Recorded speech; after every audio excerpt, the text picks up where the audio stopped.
All right, so again, the point of this review is to go over things that are specifically things that you want to look into. So are there any specific items that we want to go through together as a group? Spencer. Molecular structure and bonding. Okay. What specifically? Anything? Take a look at. Okay. Okay, so for those of you that are in my afternoon section, this is one we covered in that review, but let's go through it again. So what you have to consider in this kind of question is you have a chemical compound here, and the structure of that compound looks like this.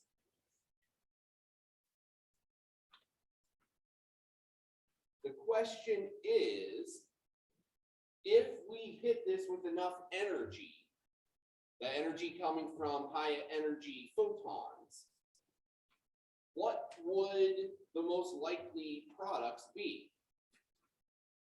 And so what we have to do is we have to look at these bonds that are possible to break and determine which one would be the most likely to be broken. So our options here are, we have a carbon-to-carbon bond that can be broken. We have a carbon-to-hydrogen bond that can be broken. We have a carbon-to-chlorine bond that can be broken. And we have a carbon-to-fluorine bond that can be broken. One of those four bonds is going to be broken. The question is, which one do we break? And that's where these energies are going to come into our focus. So anyone that was there in the afternoon section, can you help us out? What are we looking for in terms of bond breakage? Which one's going to be broken? Allison?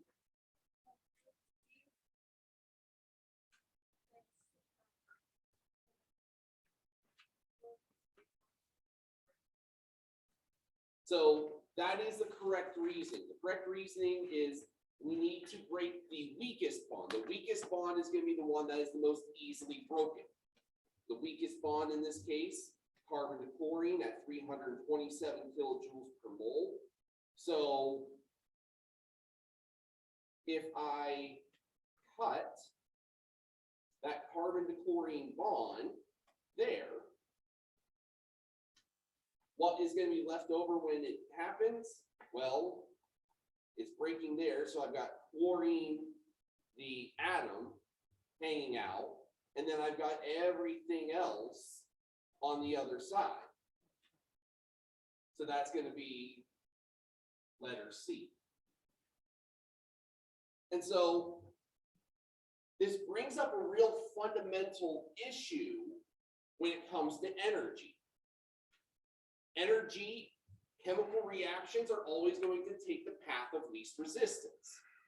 Whichever product is going to require less energy to get there, that's the product that forms. And so when we examine things from an energetic standpoint, that's the perspective that we have to look at. Lowest energy always wins. Whenever it takes more energy to do something, it's going to be more difficult to do that.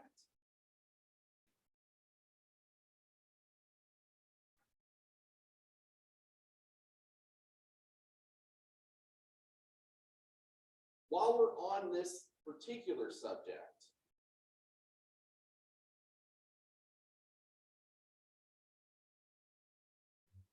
I want to go up to the first two here. And again, those of you that were in the afternoon section, you've heard this speech already.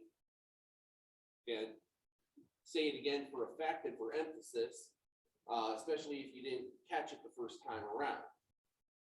So what we're doing in questions like these, there are two ways that you can go about this kind of problem. The question here is asking what molecule is going to have two unshared pairs of electrons on the center atom. Now, one approach to this kind of problem would be to draw all four of the molecules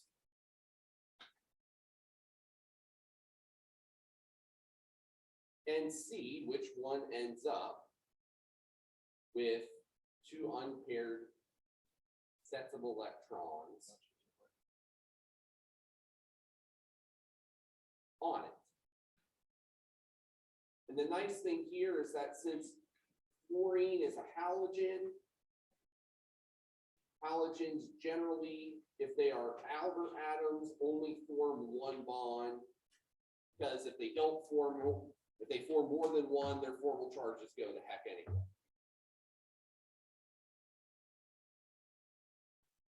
So that makes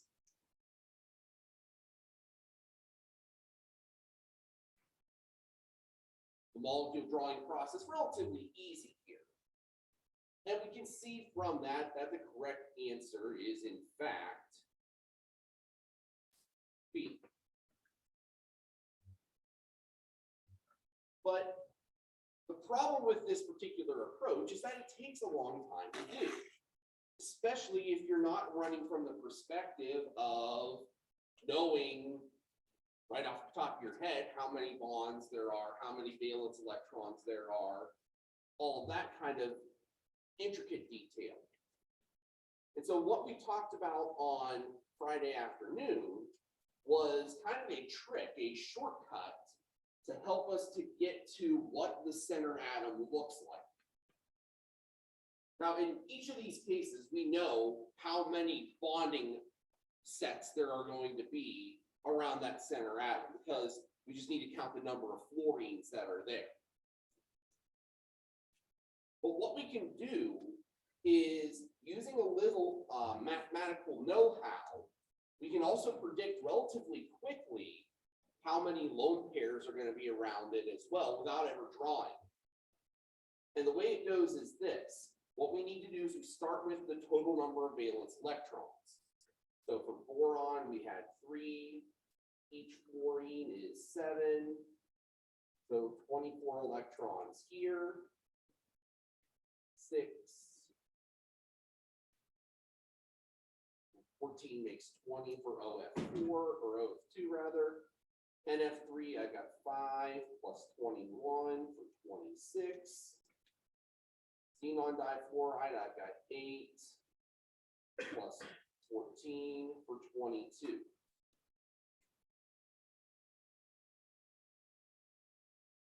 Since those are all halogens, and we know that they all form single bonds, 3 sets of lone pairs around them, that means that each one of those groups has 8 electrons around it.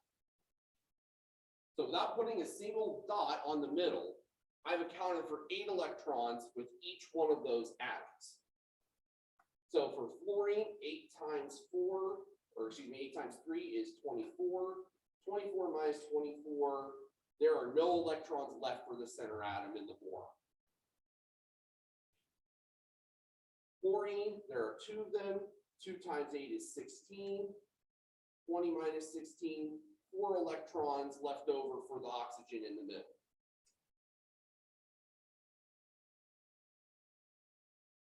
Three times 8 is 24, 2 electrons left for the nitrogen. 2 times 8 is 16, 6 electrons left for the xenon.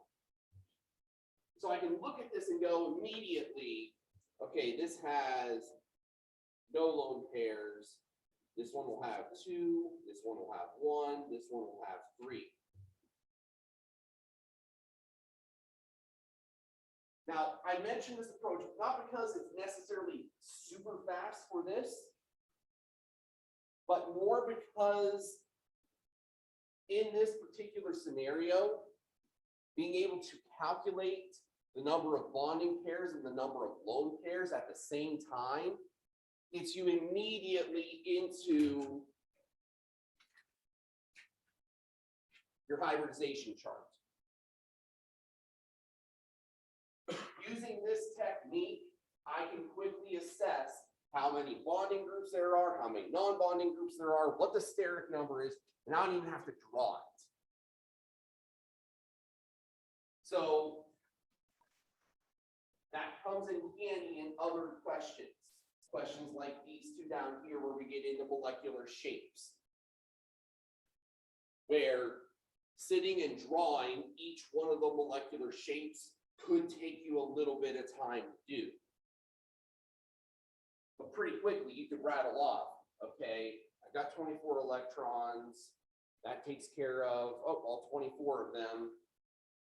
I've got 3 bonding pairs, no non-bonding pairs, steric number is 3.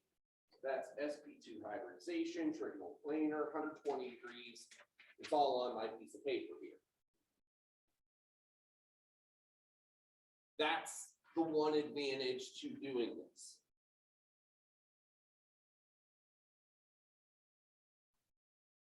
So either way, either through the drawing or through the mathematics, we would get to the same result. OF2 is the correct answer here for number 20.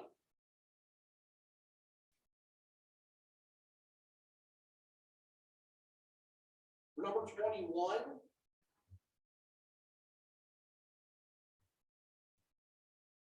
couple of things. We could do the drawing, we could do the calculation.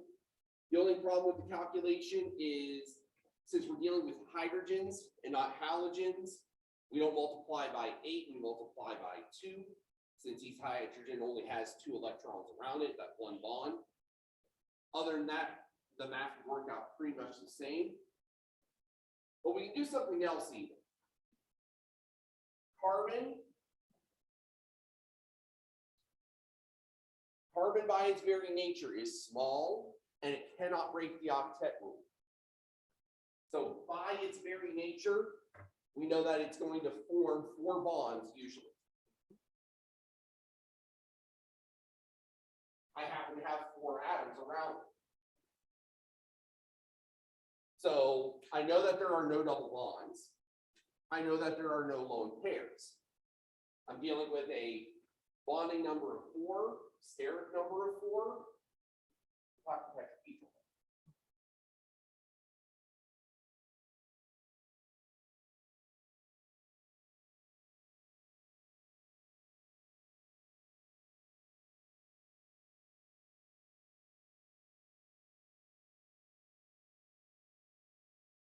Right. Any other questions out of this section? Or do we want to move on to something else?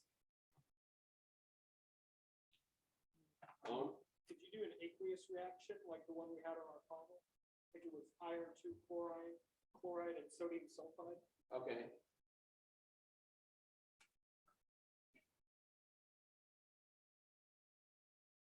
So one thing that you should note is that because this is a multiple choice test, one thing that you're not going to be given, or one thing that you're not going to be asked to do, is you're not going to be asked to do things kind of the same way that you have in some of your other experiences. So there isn't going to be like your proficiencies where, you know, you're given this and this, and you need to write the full ionic and the full net ionic kinds of equations. If you got a question along those lines, it would be more along this kind of idea.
All right, so this is an example of a way that you could go in a net ionic direction. Now, this is more of a question of, do you understand your types of reactions? And do you understand your solubility rules? Kind of both rolled into one. Now, if we write out the balanced chemical equation here, what we would get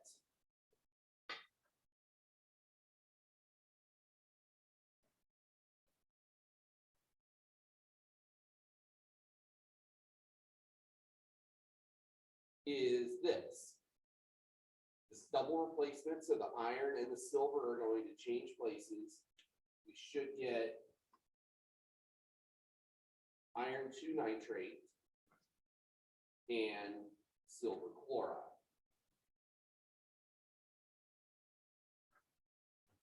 So right away, we should eliminate A and D. D we eliminate because in a double replacement reaction, we're not talking about redox.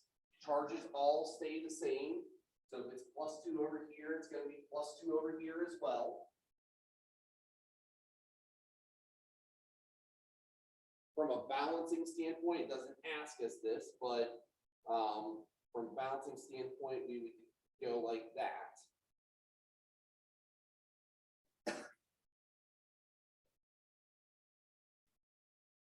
And so the question is, which of these three is correct? And this is where our solubility rules would come into play. I need to know, is this aqueous? Is this aqueous? If they're both aqueous, letter E is correct. Because if everything's aqueous and everything splits apart completely, then we don't have a chemical reaction.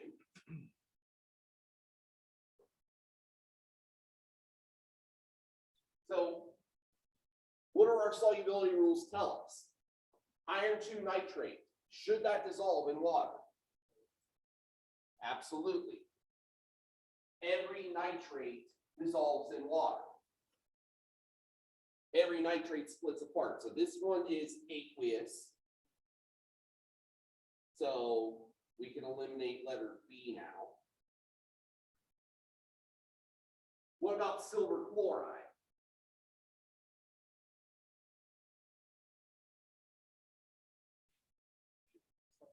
This one should be insoluble. This one should be a solid.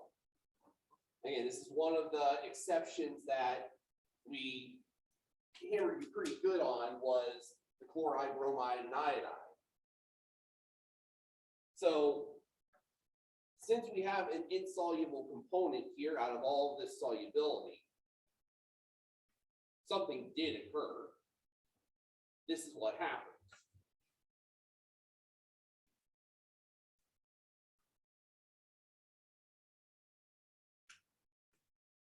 So that's one direction that it could go. Another possible direction would be something more along the lines of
So again, another direction here would be, can you more or less go through the process and just skip to the end?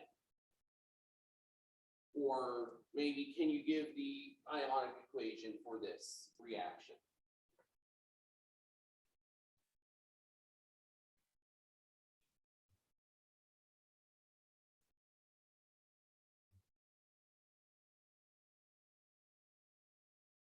And once again, it comes down to, do you know, can you classify your substances? This is a strong acid, this is a weak base, water is a non-electrolyte, ammonium nitrate is a soluble salt. So this one should split apart. This one, ammonium hydroxide, would stay together. Water is a non-electrolyte, so it stays together. Soluble salts like ammonium nitrate would split apart. So in the end, the only spectator ion is the nitrate ion, which means everything that's left over is what's shown here in letter E.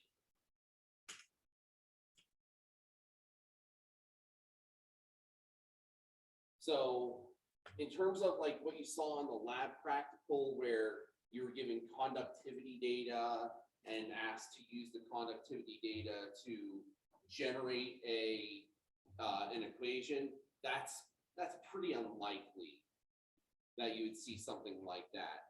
If anything, you might see a descriptive question that just states, which of the following would be strong electrolytes?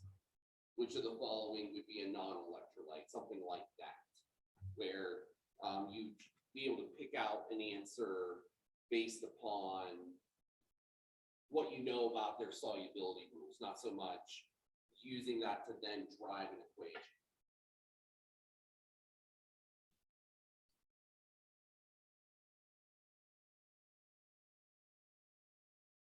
Can we go over 30? 30? Sure.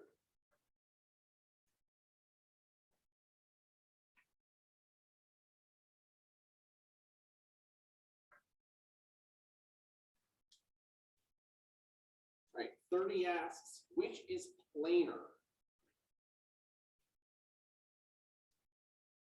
So the answer to this question comes again in a definition.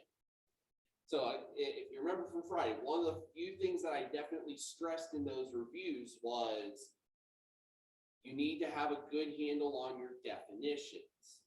Because if you understand the definitions, that's probably half the battle in terms of the questions here, because a lot of them throw in just terminology and ask you to interpret the terminology correctly. When we talk about something that's planar, what are we saying about the molecule? Yeah, it's two-dimensional. Yes. So in particular, we are looking for things that are linear, trigonal planar, or square planar. Okay, so either is an option, yes. Those would be our three 2D shapes as far as molecular structure is concerned. Anything else, well, I guess T-shape could fit in that one as well. Anything else would not fit the criteria. Anything else would have some sort of three-dimensionality to it. So what we need to do is from a drawing standpoint, we need to look at what kinds of substances are we talking about here. So for ammonia, 8 valence electrons, 5 from the nitrogen, 3 from each of the hydrogens. Each one of those hydrogens takes up 2. So I've got 2 electrons left over on the nitrogen. Generally speaking, if we have leftover electrons, chances are pretty good we're not going to be dealing with a 2-dimensional object. We're probably dealing with a 3-dimensional object. This particular case, I got 3 bonds plus 1 lone pair. So my steric number is 4, and we're dealing with trigonal pyramidal, which is definitely not planar. It's definitely three-dimensional. For the sulfate ion, sulfate is 6. Each oxygen is 6 more. So that's 18 plus the 2 for the charge, 26. Those 3 oxygens are going to take up 24 of them. So there is going to be a second, there's going to be a pair of electrons left over on that center sulfur. So once again, we're dealing with trigonal pyramidal as a shape.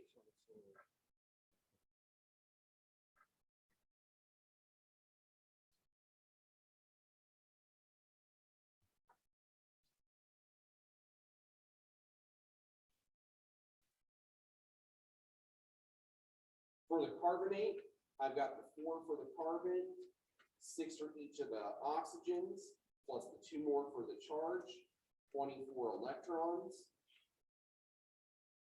If I take away all 24 electrons for those 3 oxygens, I've got 0 left over for the carbon. So now we have 3 bonding pairs, no lone pairs. So steric number is 3. Here's my trigonal planar.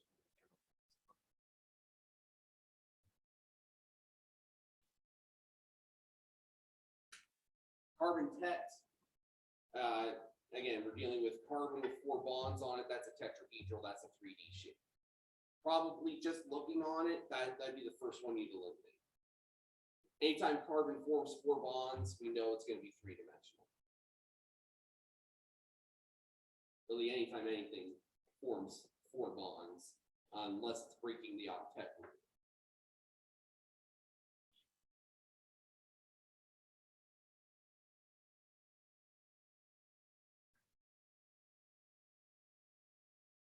Again, once again, you could draw each of those 4 and arrive at the same conclusions.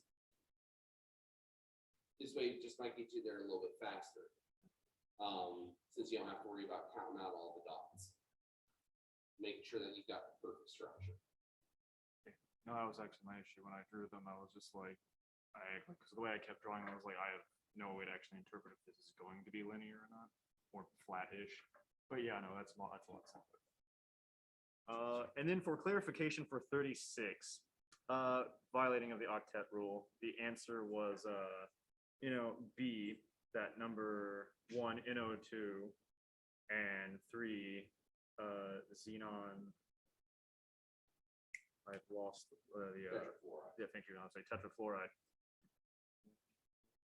I'm assuming that has to do with resonant structures because they're how do they, because the way that they in the answer key, the way that they're drawn are not necessarily ways that they have to be drawn, and therefore they don't break the octet rule, I think. Okay, so in number 36, I think we can all come to agreement on number 3. If we drew out xenon tetrafluoride, Yeah, that one we got makes 8 sense. plus 28 more, there's 36 electrons around it.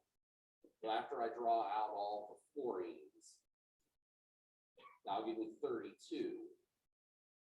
I'd still have 4 left on the xenon. Xenon's clearly breaking the octet rule. Xenon, and if we have any compound of a noble gas, it has to break the octet rule to form any kind of bonds anyway, Yeah, that one because makes it's already at its octet. So just logically speaking, number 3, the xenon compound, that one should automatically just trigger alarm bells in your head just because we're dealing with a noble gas. And to get a noble gas to bond, you gotta break the octet rule. Where NO2 comes in is a rather simple one. I've got 5 for the nitrogen and 12 for the oxygens, 17 electrons overall. I have an odd number of electrons. If I have an odd number of electrons, there's no way I can get to the octet for everything, because I can't make an even out of an odd number. So in the drawing of the nitrogen dioxide, and the nitrogen has 7 electrons around instead of 8. Okay. That's a violation of the octet rule, not in the hypervalent sense, but in the hypovalent sense. It is fewer than 8 electrons. Okay, I was overthinking. For the others, carbon compound making 4 bonds. That one's kind of obvious. That one's going to be good. The nitrogen compound, when you actually draw it out or when you calculate, you're going to realize that the nitrogen needs a lone pair. And that's going to be satisfying its octet that way.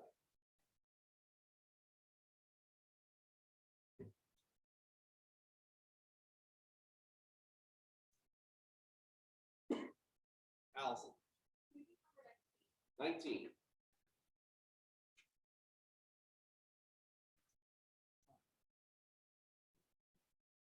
Which set of quantum numbers is correct and consistent with n equals 4? So let's just take a second and review our quantum numbers. N is referring to an energy level. So since it's referring to an energy level, it has to be a positive number, a whole number, in fact.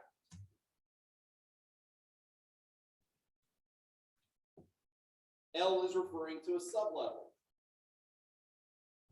Sublevels can start with 0, which is the s orbital, and go all the way up to n minus 1.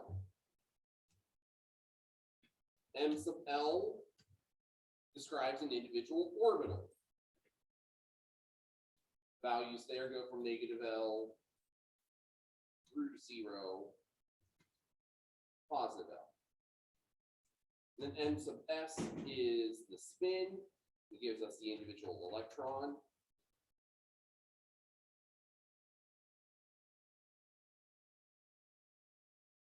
And those values are either going to be positive 1/2 or negative 1/2. So based upon that last quantum number, we can immediately throw out letter D. Can't have a spin of +1. So those are the things that you want to look out for when we're trying to pick out bad sets of quantum numbers. Usually they throw in 1 or 2 that are obviously wrong. And what I mean by obviously wrong is like they have a negative energy level, or they have a spin value that is something other than positive -1/2, like a 0 or a 2, or in this case, a 1. The other things that we want to look for that are blatantly obvious is if M sub L is greater than L, we know that that can't happen. So we can throw that one out as well. The correct answer here ends up being letter A, because again, it comes down to our rules. L is limited to n minus 1.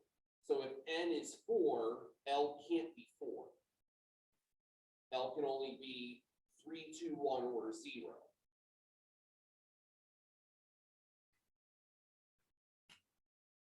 And so what you want to do, one way that you can kind of quickly check the first 2 quantum numbers and see if they're viable is put the 2 together and say the name of the orbital.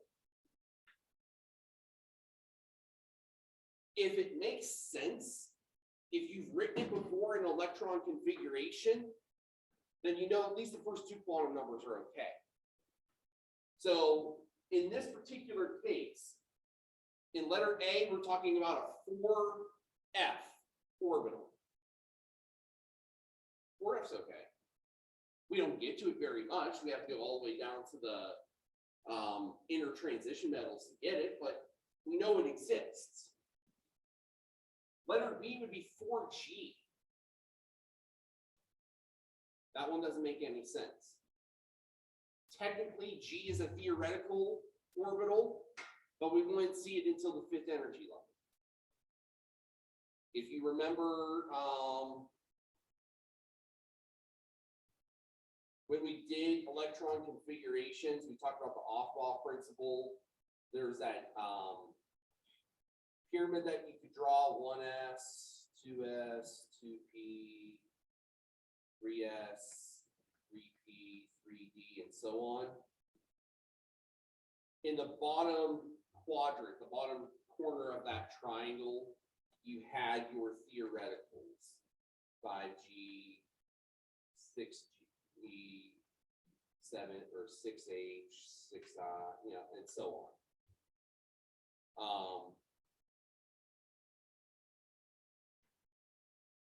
So theoreticals are okay. For C, 4D, definitely okay. For D, 4F, definitely okay as well. Again, so I mean, one of the easy ways to eliminate options is looking for kind of obvious mistakes. Does it describe an orbital that does not exist? Does it describe an orbital that you've never heard of?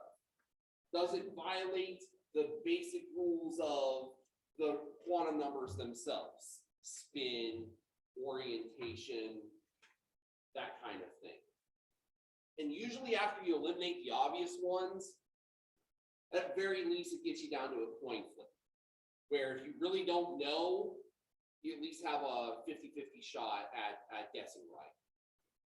And for one that you didn't know the answer to, you'll take those coin flips more often than not.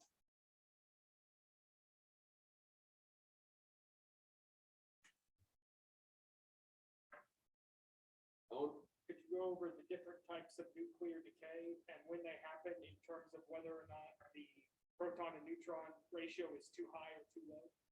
Okay, so when it comes to nuclear decay, I've made mention of this. You're not going to see a ton of nuclear decay kinds of questions, other than you might see an odd transmutation reaction, or it might ask you to identify an alpha particle or a beta particle or something along those lines. So I wouldn't get too caught up in that. But where we can look at some of that kind of stuff.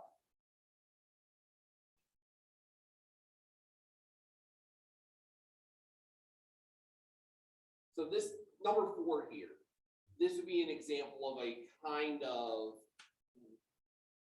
nuclear question that you might get asked. Which particle, if lost from the nucleus, would not result in a change in atomic number? And the easiest way to go about that is I would just draw what each of these are and see which one actually has a 0 value in that atomic number. So for a proton has a mass of 1 and a charge of 1.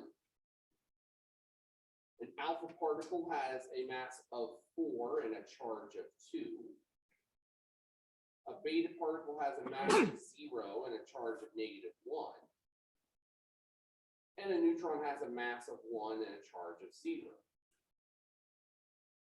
So of these 4 particles, well, obviously D, the neutron, isn't going to change the atomic number. Every other one of these is going to have an effect on the atomic number, either positive or negative. Now, in terms of your original question,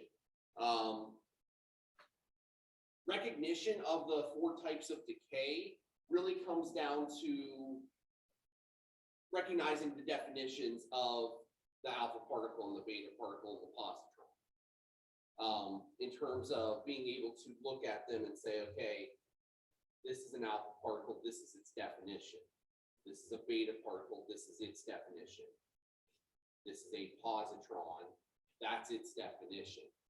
And so if I'm asked to do a transmutation reaction and this is the result of that, I can look at any of those and say, okay, this makes a positron, this must be positron emission. This makes an alpha particle, this must be alpha decay. Now, how do I recognize, or how do I identify or diagnose what the cause is? That's where you look at the before and after. So alpha decays primarily occur because the atom is just too big. And so it really doesn't do anything to the proton-neutron ratio because you're losing 2 of each. But it takes something that's heavy and is high up on that belt of stability and brings it down lower, closer to the stable elements.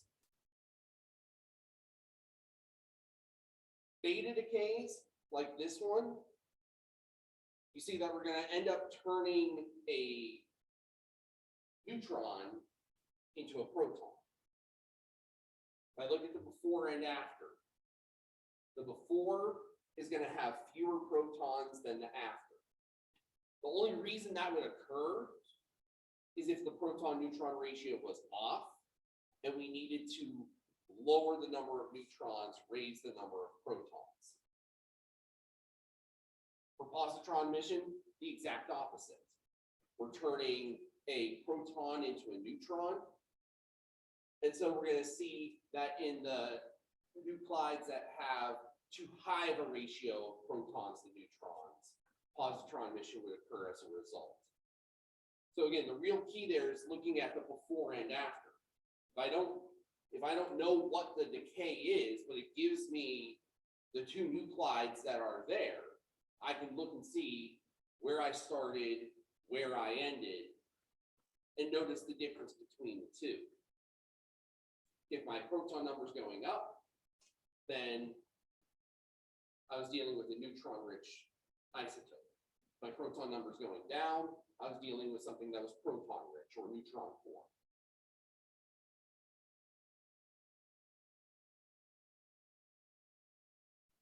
So really, I would think if you understood the homework related to the transmutation reactions, the nuclear decays, you're set as far as what's going to be available, what you're going to see in that final exam. There's not going to be anything really kind of out there or weird. In fact, I think the homework assignment was probably more difficult than anything that the exam will throw at you. If you're kind of preparing for all things, if you can do all of those, you can certainly do the simple ones.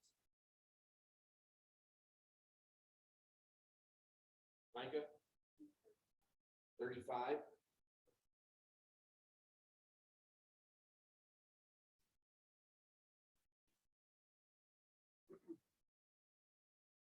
Which compound would be expected to have the largest dipole moment?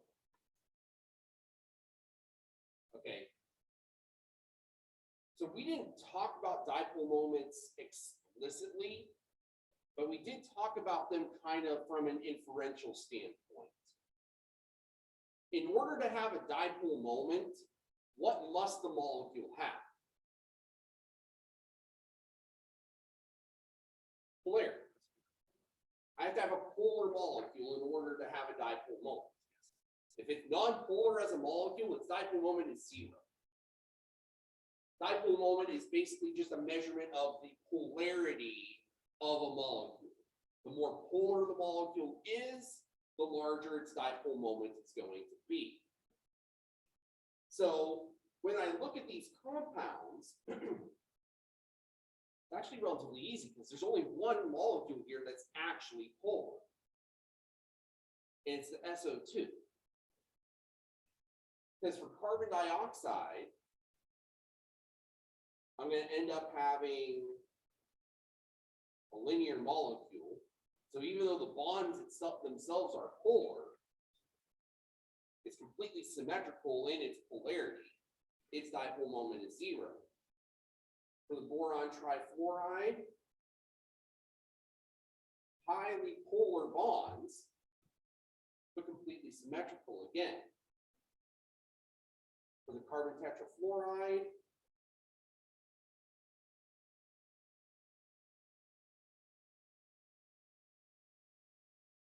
same deal.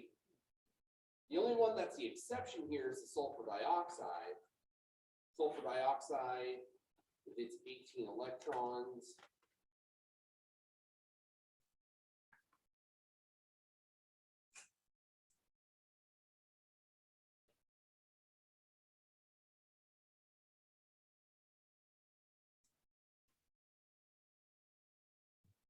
gonna have a dipole moment because of that bend. So we're gonna have polarity bending toward the oxygens and away from the sulfur.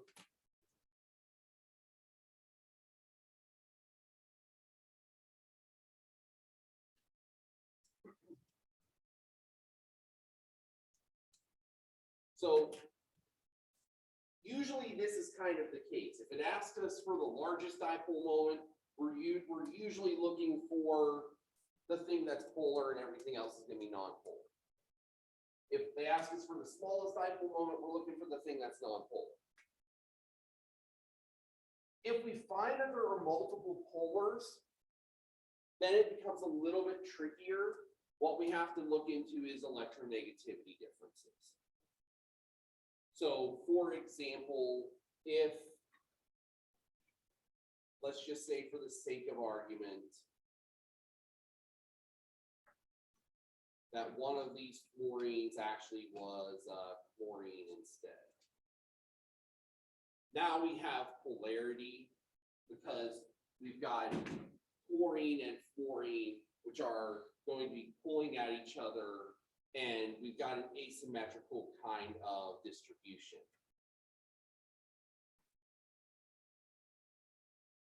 In that case, we probably still go with SO2 because some of the distribution is going toward the chlorine because chlorine is more electronegative than boron. And so that's going to negate some of the polarity of those fluorines. Whereas almost all of the electron density is going toward those oxygens. So that's what we ultimately have to do. At some level, you're probably just as good just guessing your way through if you can identify the two that are polar and just kind of making an educated guess based upon which one's the most electronegative and which one's gonna have the greatest pull.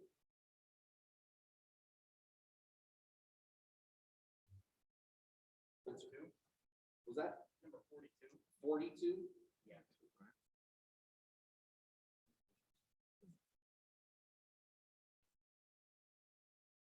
Okay. This is an empirical formula problem that is derived from product analysis. Now, we didn't do many examples of this. In fact, I don't think we did any. Most of the time, we focused on the combustion analysis where we gave you percentages. But the idea here is pretty much the same. When we do empirical formulas, the whole point is to get to moles of each element. Well, we can do that with these data here as well. 0.18 grams of water. If I turn that grams of water into moles,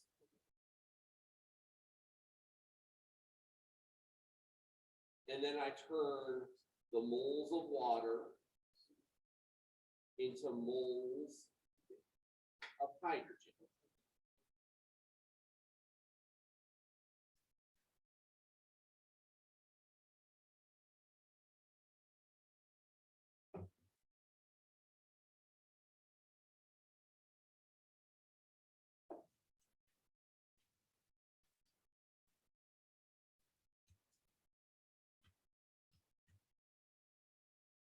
That would give me 0.02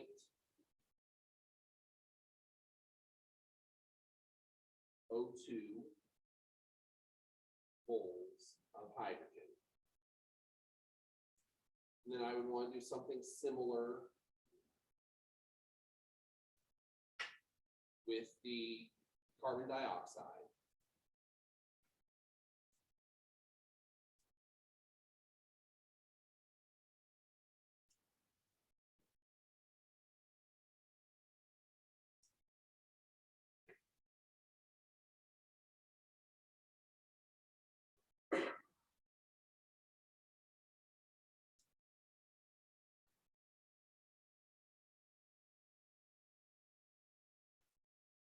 if I did that, I get 0.01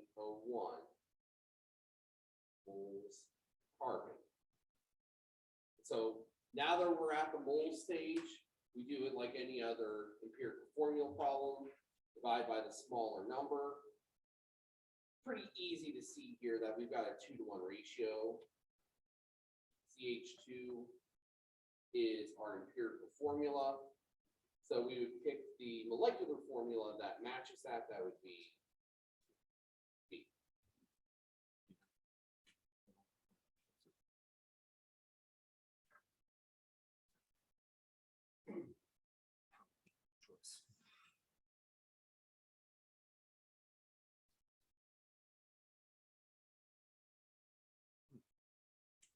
Now, one of the things with these kinds of questions often is that they usually will pick very specific values for the masses to try to make the calculation data a little bit easier to consume.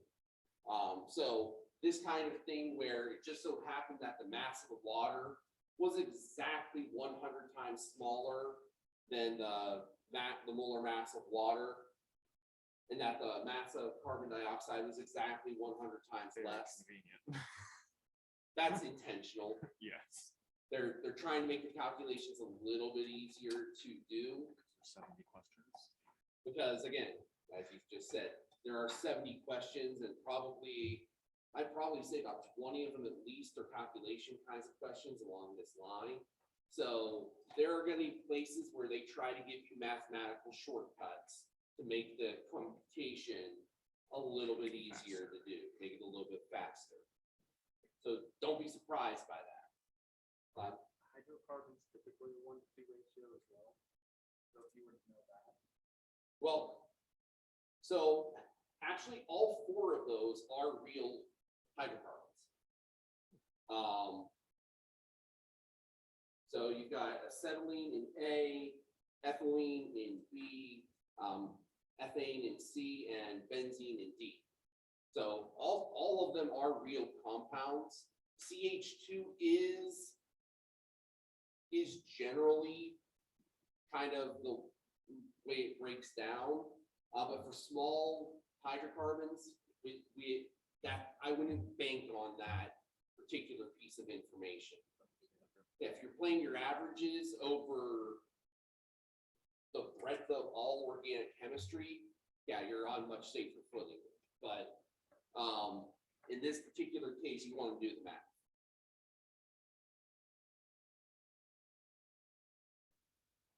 So, 46.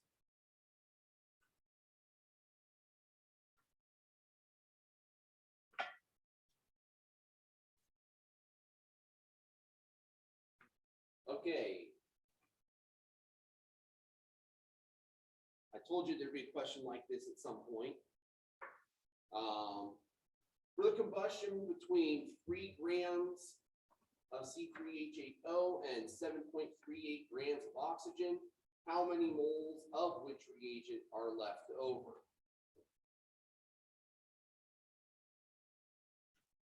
Now, unfortunately, there's no real easy, good way to do this. Your best bet is to go in one direction and hope that you're right.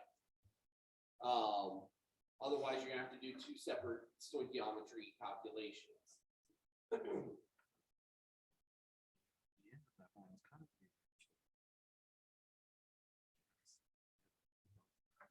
So one thing that you can do that would be helpful, start with your grams of each and convert them just to moles.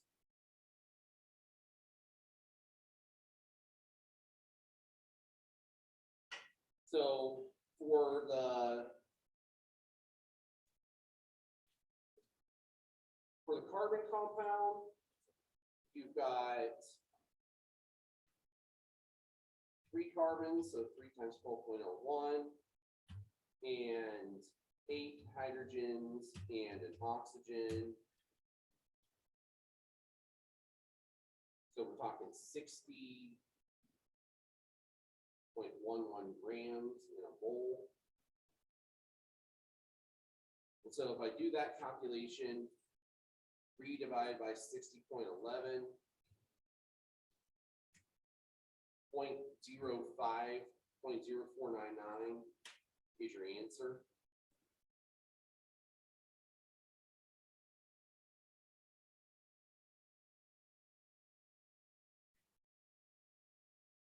For oxygen, 32 grams in a mole. So 7.38 divided by 32 is 0.2306 or 23, let's call it 231.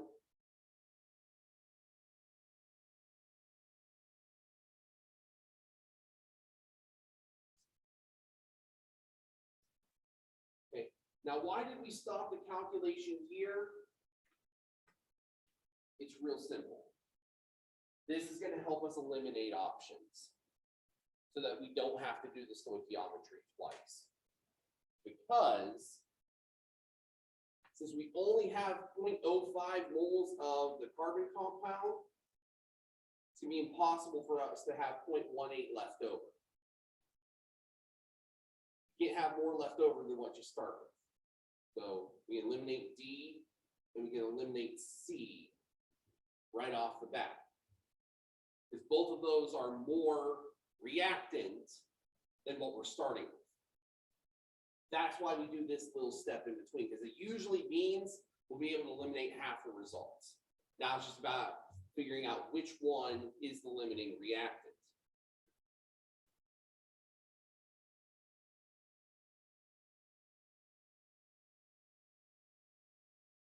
One mole of C3H8O or excuse me, 2 moles of C3H8O for every 9 moles of oxygen.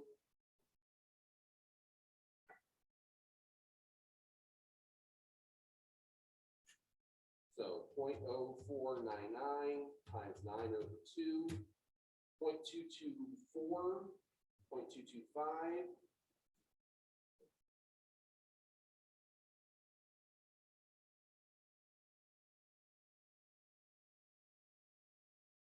This is actually as far as we need to go. We already have our answer. We need less oxygen than what we have. So that means that the limiting reactant is going to be the C3H8O, which means A is our correct answer. Now we can also get that from the subtraction of those two from each other. But really, we didn't need to do that. We'd already eliminated all the other results, all the other options. A is the only one that makes sense after that last calculation. So for questions like this, those are the things that we want to try to do. We want to try to do the problem, solve it in as few calculation steps as possible. Because again, we did this the way that we taught you in lecture, where you take that 3 grams and you turn it into product. And you take that 7.38 grams and you turn it into product.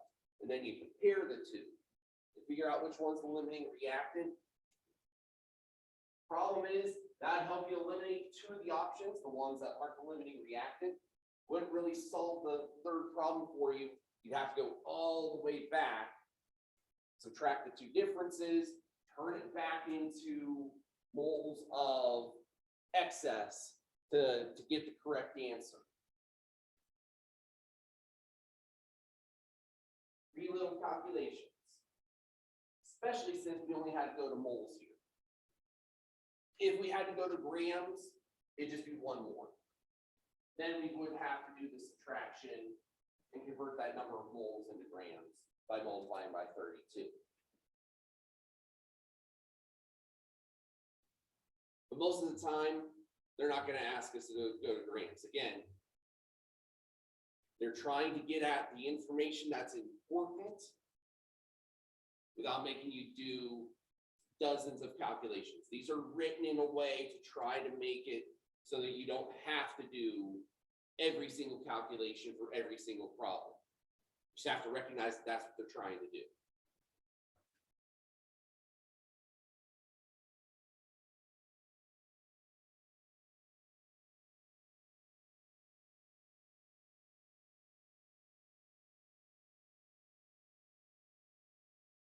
Mary? 59.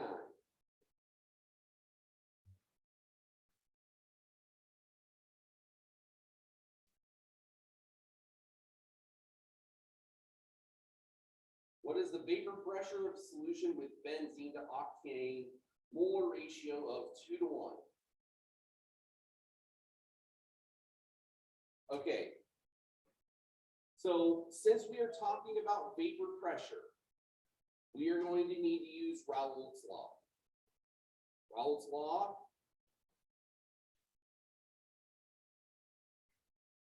is going to be like this. Since both the benzene and the octane are both volatile. So we've got two volatile components. We need to figure out the relationship of each.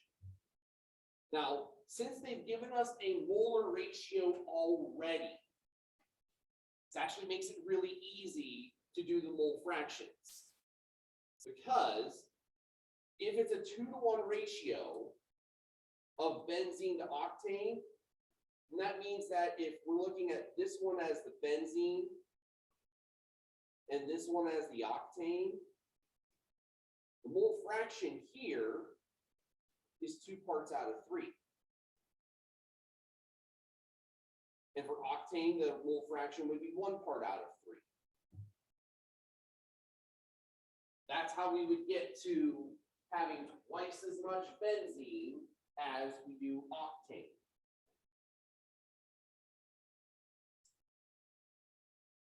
And so with benzene's vapor pressure at 280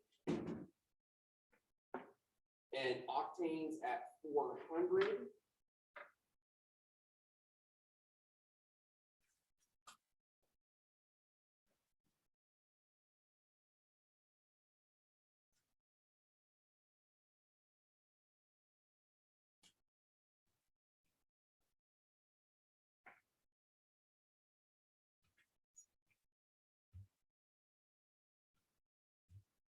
the octane, or excuse me, the benzene portion would be 187 millimeters of mercury.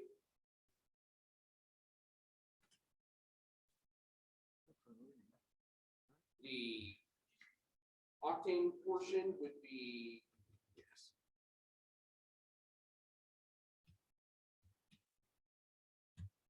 133.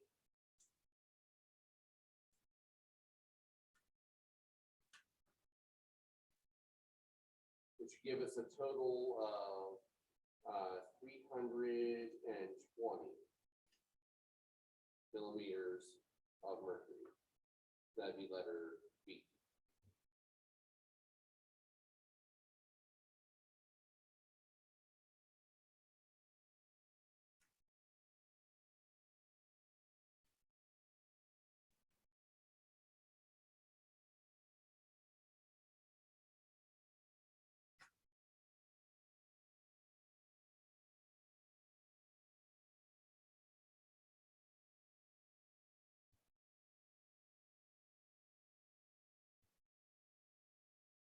No.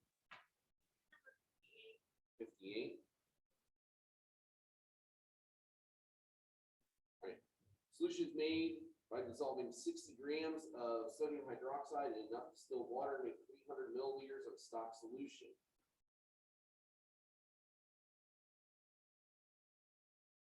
What volumes of this solution and distilled water when mixed would result in a solution that's approximately 1 molar NaOH?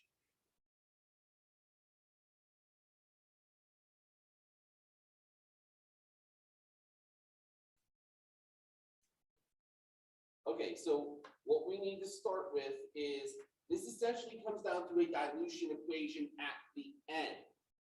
But we need to know what our concentration of stock is in order to correctly apply the dilution equation.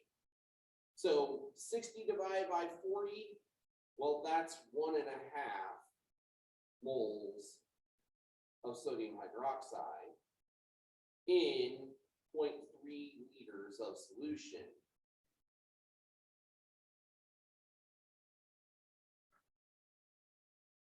And so that would give me 5 molar NaOH as my starting point.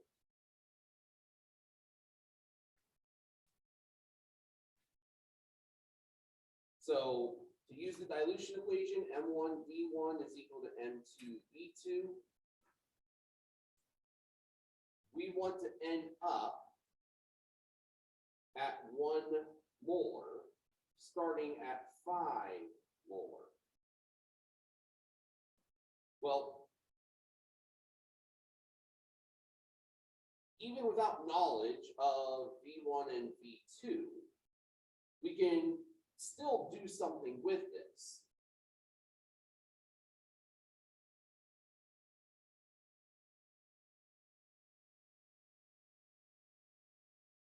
If we put the molarities on one side, we would get 5 molar over 1 molar is equal to V2 over V1, which means that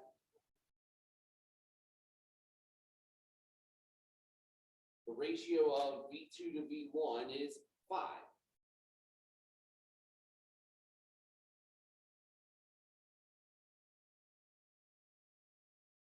Now here's where it's going to get tricky.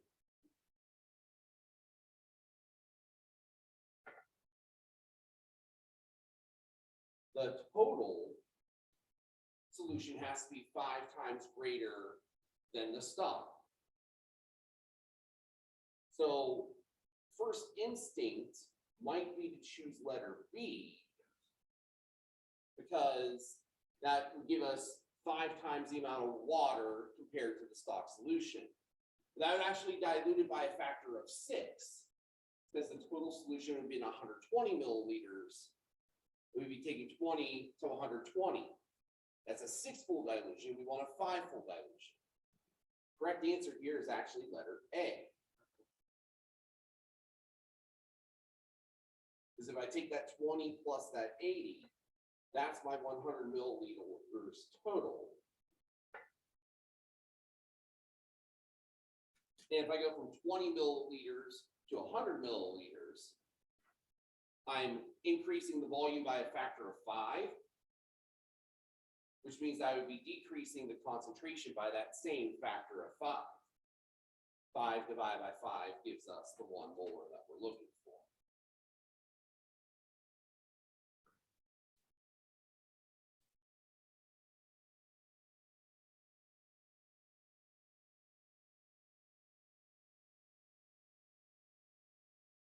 Oh, 63.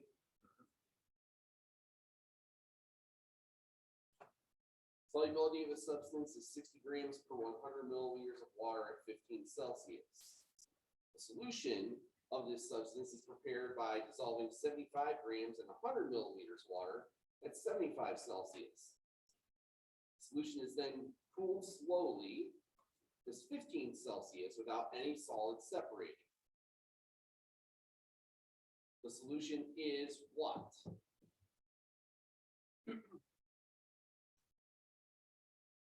Okay, so this goes to a term that we discussed very quickly in passing in our solutions unit. The correct answer here is B. It is supersaturated at 15 Celsius. Now,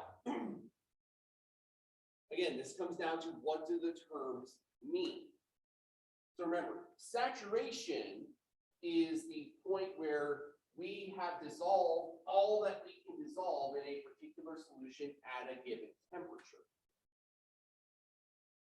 When we're given solubility data like what's in the first sentence, that's the saturation limit. So at 15 Celsius, 60 grams of this substance can be dissolved. Now, we're not told anything about 75 degrees Celsius. it could very well be that 75 grams is well below the saturation limit at that particular temperature. We don't know. So we do know the fact that it dissolved means it's very unlikely that it's supersaturated there.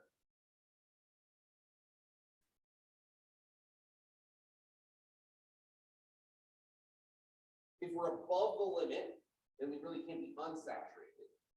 Unsaturated means we could get more in there. And we know the saturation limit is 60, so that doesn't make sense either. The only thing that makes sense is the supersaturation. Because we packed more in there than what should be allowed. And the key word there is without any solids separating. If solids started to separate out of the solution, we would go back to being saturated. Solid would fall out until we hit the saturation limit again.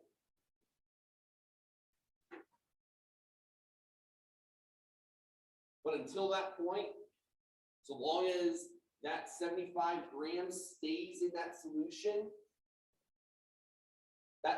is going to be metastable. But it won't take much to get it to crash out and leave behind a big mess of solid in the bottom by the end.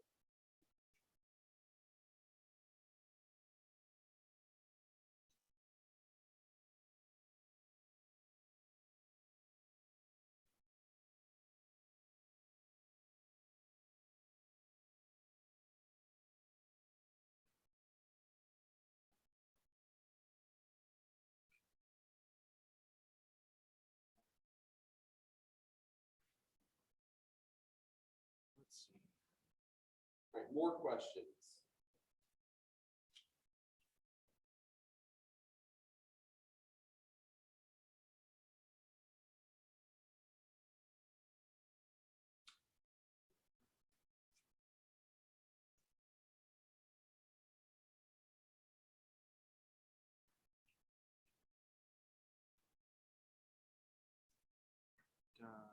Yeah.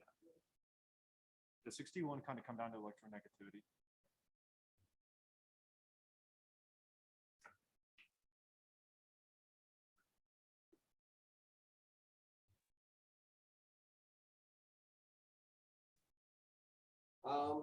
It's not so much electronegativity as it is size. Okay. Generally speaking, the larger it is, the more likely it is to dissolve because the attractive forces are going to be lesser. Yeah, weaker because they're larger. That makes sense. 71.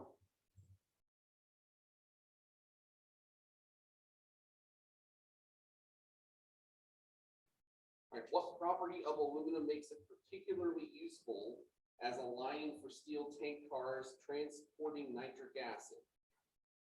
Well, as you know, nitric acid is extremely reactive. It is an oxidizing acid in addition to being a strong acid. So you have to be really careful about the material that you use to pull it. Why is aluminum particularly useful? Has to do with its natural chemical property. It's very reactive with air. And so as a result, it's going to form an oxide coating. And that oxide coating is going to be relatively, I wouldn't say unreactive, but it's going to slow any kind of reactivity considerably, which is going to be useful for the steel cars. Because the other things here don't really make too much sense in scale.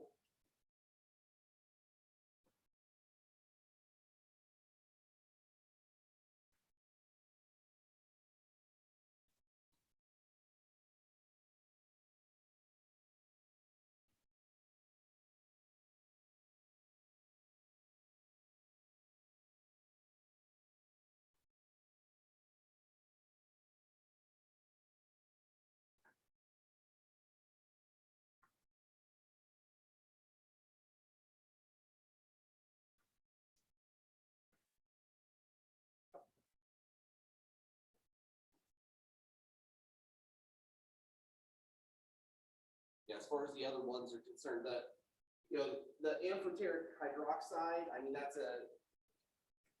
there is truth in that, but that's not gonna affect anything related to what's being asked.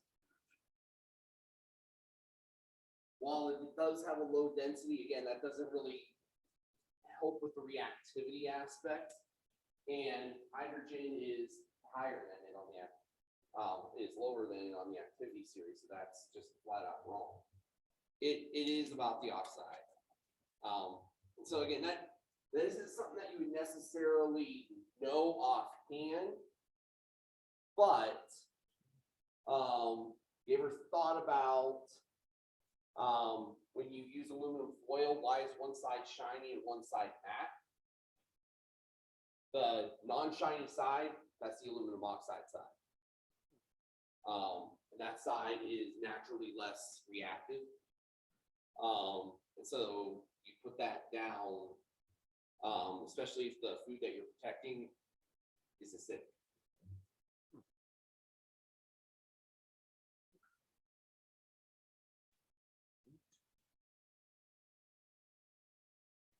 Examples of redox reactions. Sure.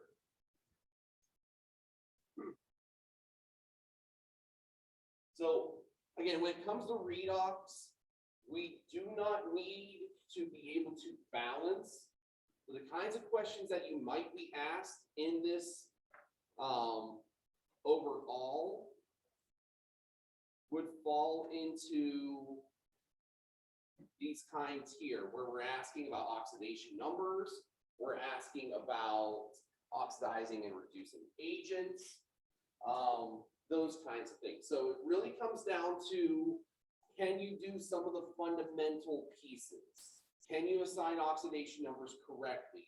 Can you track oxidation numbers from beginning to end in a chemical reaction? That's what's really going to be important here. So for a question like number 65 here, this is a very common kind of question. What statement is true? So the easiest way to go about these is to assign oxidation numbers, and they happen to be pretty easy. Because since we are dealing with a net ionic equation here, the charges on these particular compounds or these particular ions happen to also be their oxidation states. So what we can see is that iron has gone from the +3 to the +2 state. We would call that a reduction. Its oxidation number is being reduced. It's getting smaller. And the iodine is going from a -1 state to a 0 state. That's our oxidation. It's getting more positive, less negative. So in terms of what we're being told, let's see. We've already established that iron is being reduced, so A is incorrect. B describes oxidation. That's incorrect. D tells the same story. It's C that is correct. The iron 3+ is reduced.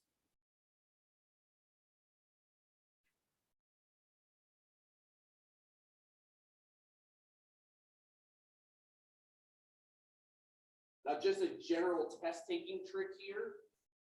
If it seems like all the answers are pointing in one direction, and you're not being asked to go in that same direction, you usually want to swim the opposite way. So if iron 3 is oxidized, there's only two things in this problem. If this one's being oxidized, this one would be being reduced. You can't have one without the other. A and D are telling the same story. How can they both be correct? A and B, if we know our definitions, are telling the same story. How can they both be correct? Now, in number 66, we've got the same exact problem. Now we're asked about oxidizing agents and reducing agents. Right away, we should be able to eliminate C, and D. We mentioned this at the time. It's important to reiterate here. Oxidizing and reducing agents are only found on the reactant side of the equation. Products cannot be oxidizing agents or reducing agents. So iron 2+ is one of the products. We can automatically throw that one out. Now, since the iron was oxidized, or excuse me, since the iron was reduced, that would mean that the iron 3+ is an oxidizing agent. Remember, oxidizing and reducing agents always force their described actions. So an oxidizing agent forces oxidation on something else. Literally goes out and rips its electrons away. Reducing agents will give their electrons to somebody else. Here, take it, I don't want it. So it's always kind of a reverse logic process.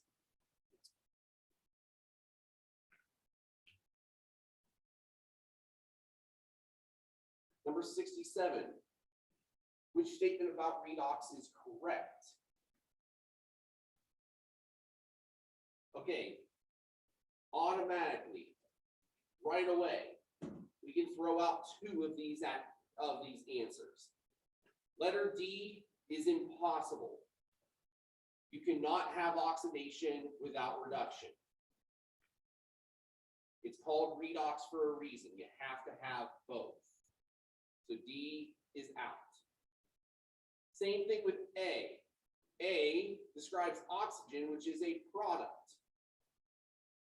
Products can't be oxidants or reductants, otherwise known as oxidizing agents and reducing agents. So A's out too. Don't get confused by the terminology there. Oxidants and reductants are the same thing as oxidizing agents and reducing agents. It's just another way of saying the same thing. It's kind of an older way of saying things. So I don't know how likely it is that you would see that term, but understand if it says oxidant, it means oxidizing. So we're back down to B and C. One is saying that it's acting as the reducing agent. One is saying that it's acting as the oxidizing agent.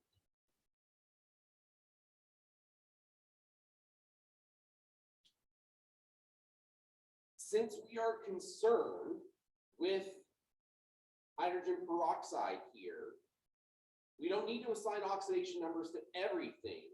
We just need to assign oxidation numbers to the elements in hydrogen peroxide and see how they change. So hydrogen is +1.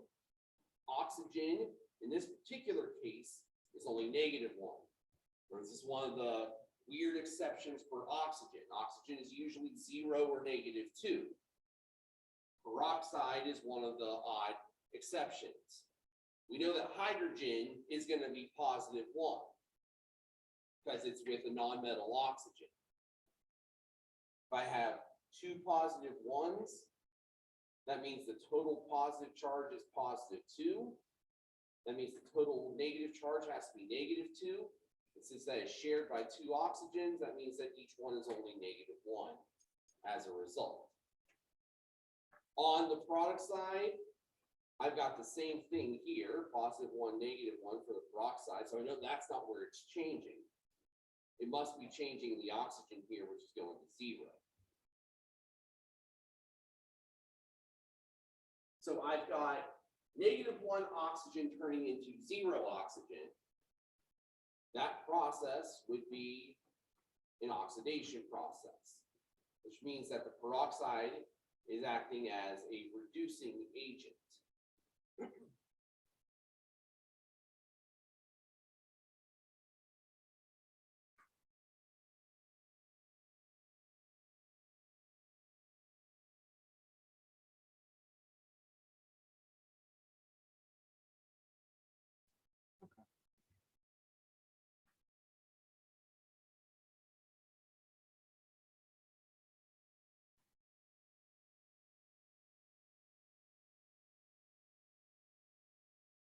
All right, in number 68, I'm gonna point out something that you haven't seen before. And it's this is called a complex. Complex ions are where we have either small molecules or ions attached to a transition metal. Don't worry about them too much. They're really not something that you're going to encounter. But understand that if we're dealing with a molecule here, in this case ammonia, which has no charge, the charge on the whole thing is the charge on the metal. So in this case, cobalt is +3 here, +2 there. We just went over peroxides. Peroxides have oxygen as -1. We've talked a little bit about the difference between mercury 1 and mercury 2. So the only answer here that hasn't been eliminated is A. And if you do out the math, again, the easiest way to do out the math is to, for an ionic compound, separate the ions. So H plus and S2O7 -2, H plus and SO4 -2.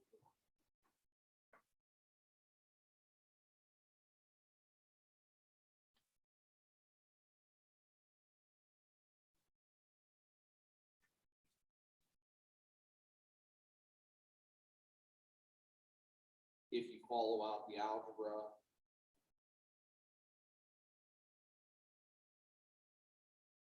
you end up in the same spot both times, +6 for each.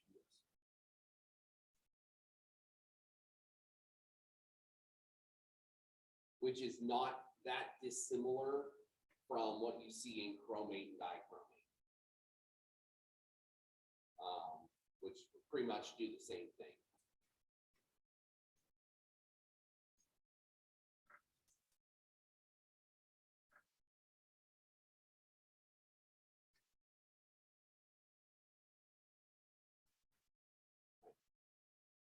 Got about 20 minutes left. Any other questions to do?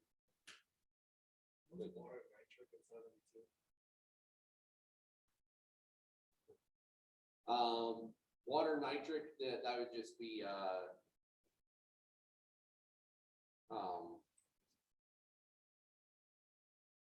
nitric acid. I mean, that makes sense, yeah. And so I believe, double check the key here. Yeah. Since nitric acid is a polar substance, we'd be looking for the polar thing. Another one to play, if you didn't know what that was. The easiest way to approach that is to try to figure out which one's the most different. Yeah, online. I'd look at this and say, okay, I have no idea what water nitric is, but I've got hydrogen here. I know hydrogen's nonpolar. I've got nitrogen here. I've got no nitrogen's nonpolar. I've got methane here. Methane's also nonpolar. I've got 3 nonpolars and 1 polar. Chances are pretty good, especially since nonpolar substances really don't express an affinity for each other. Light dissolves light.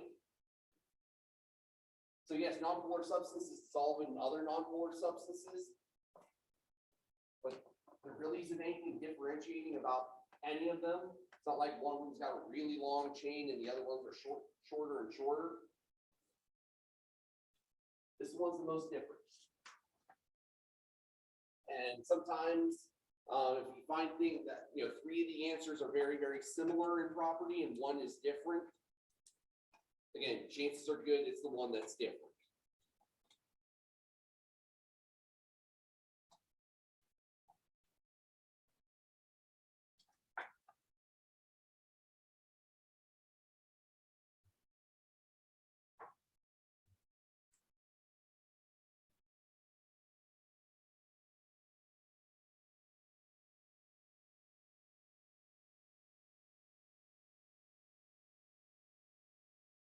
anything else?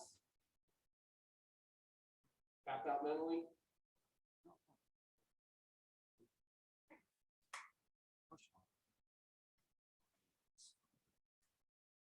All right, I tell you what, I'll hang around for a few more minutes if anyone's got anything else they want to ask. Feel free to grab some pizza on the way out. Thanks for coming to the review. For those of you that are with me, we're going to Davis Hall tonight.